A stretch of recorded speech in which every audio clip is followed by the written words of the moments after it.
and welcome to a special edition of Tucker Carlson Tonight. We're coming to you from Budapest. Earlier this week, we traveled to the southern tip of Hungary along the Serbian border. It was at that spot 6 years ago that hundreds of thousands of migrants from North Africa and the Middle East showed up, all hoping to reach the famously generous welfare states of Western Europe. And yet by the time we arrived at that same border on Wednesday, all was quiet and peaceful. There was no suffering mass of humanity, no crying children, no graffiti or trash or violence. In fact, there was just a simple chain link fence separating the two countries and nobody in sight, just birds and trees. So how did this happen? It happened because Hungary is a serious and modern country that cares about its own citizens. Hungary has no desire to destroy itself, no desire to encourage crime and misery and unemployment in its cities, or for that matter, no desire to contribute to the human trafficking of people fleeing from Syria. When illegal aliens arrive at the Hungarian border now, they are photographed and then they're politely escorted back across the line. The whole process takes about half an hour. It is the most civilized thing we have seen in years. And as we watched it, we thought to ourselves, why can't we have this in America? The answer, as you know, is because our leaders don't want to have it. They benefit from the chaos and the pain of illegal immigration. When the rule of law collapses, they become more powerful. That's why we have open borders. Fox's Bill Melugin has spent months covering the man-made tragedy unfolding at our southern border. He joins us tonight with an update. Hey, Bill.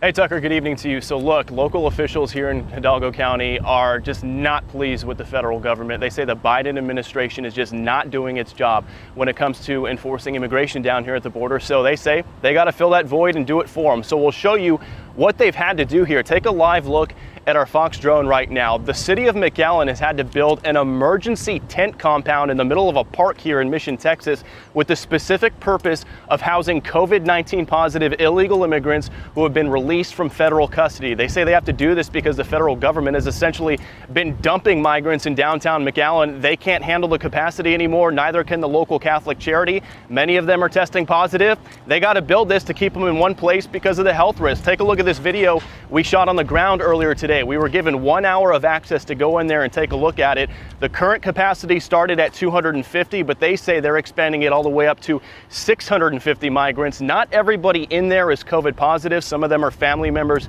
who decided to quarantine with their loved ones, but you can see there are hundreds of people in there. And again, the city furious. They put out a scathing statement towards the feds, which reads in part, quote, "The city intends to demand relief from the federal government for the alarming number of immigrants that are being released into the city of McAllen," and quote, "As these immigrants are released, the federal government does not test them for COVID-19. The testing question, they're tested by a third party once they're dropped off in McAllen. And look at this shocking graphic right here. The city of McAllen says just since the month of February, the federal government has released more than 7,000 COVID-19 positive migrants into their city, including 1,500 of which were just in the last week alone. And Tucker, back out here live, what happens with the COVID positive folks in this compound is once they test negative, they're free to go. Their sponsors will show up, their family members will show up. We've seen it happening. They can come pick them up and then they just take them elsewhere into the United States, wherever they want to go. So far, we've talked to people who are picking them up and taking them to Houston and Louisiana. We'll send it back to you. Bill Melugin on the border. Thanks so much. Unlike you, being forced to wear a mask and get the vaccine, they have total freedom, those foreign nationals breaking our laws. What's interesting is you don't typically see waves like this of human migration in midsummer. Historically, June and July have been light months for border crossings from Mexico. It's just too hot.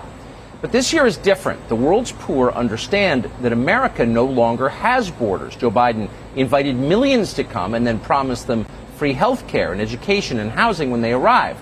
So they're coming. You would too. Why wouldn't they? The migrants arriving are coming in unprecedented numbers from around the world, many thousands from Brazil alone. But they're also coming from Africa, Asia, the Caribbean, the Middle East, all over Latin America.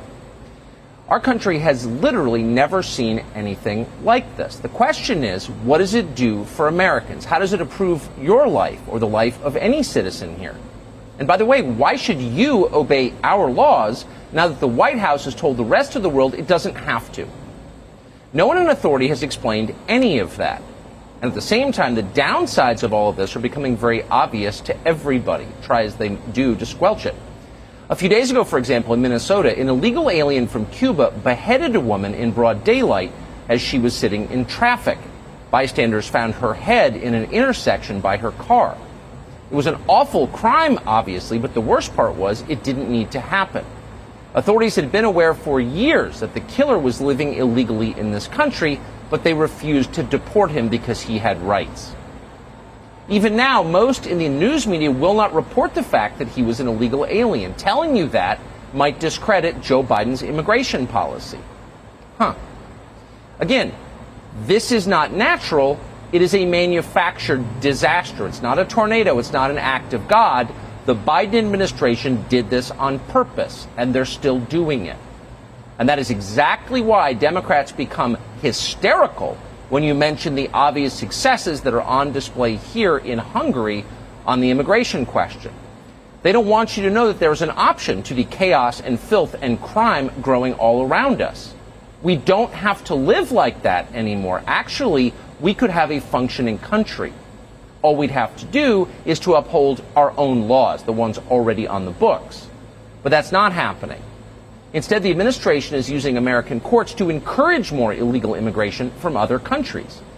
In his immigration plan, Joe Biden proposes millions more in federal dollars to lawyers in order to defend foreign nationals caught entering our country. So as an American citizen, you can be summarily fired from your job for not taking the unapproved COVID vaccine. Yet if you sneak into our country violating our laws and you're COVID positive coming from Haiti or Brazil or Ghana or Honduras, you get a free lawyer, you get free housing, and then you get free health care.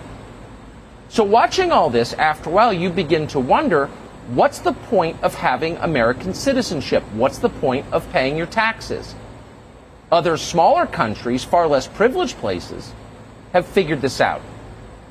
Here's footage that we just shot in Budapest. Notice as you watch it what you don't see. There are not tent cities of drug addicts living in the parks here. There isn't garbage and human waste littering the sidewalks. People don't get beheaded at intersections. BLM is not allowed to torch entire neighborhoods in Budapest. That's how Americans used to live before our leaders decided they no longer cared about you. The Hungarian government protects its border because it wants to protect its citizens. That's the basic role of government. It's not a radical concept. It used to be commonplace across the world, especially in the United States, and now it's not. Here's the Prime Minister of Hungary explaining it, Viktor Orban.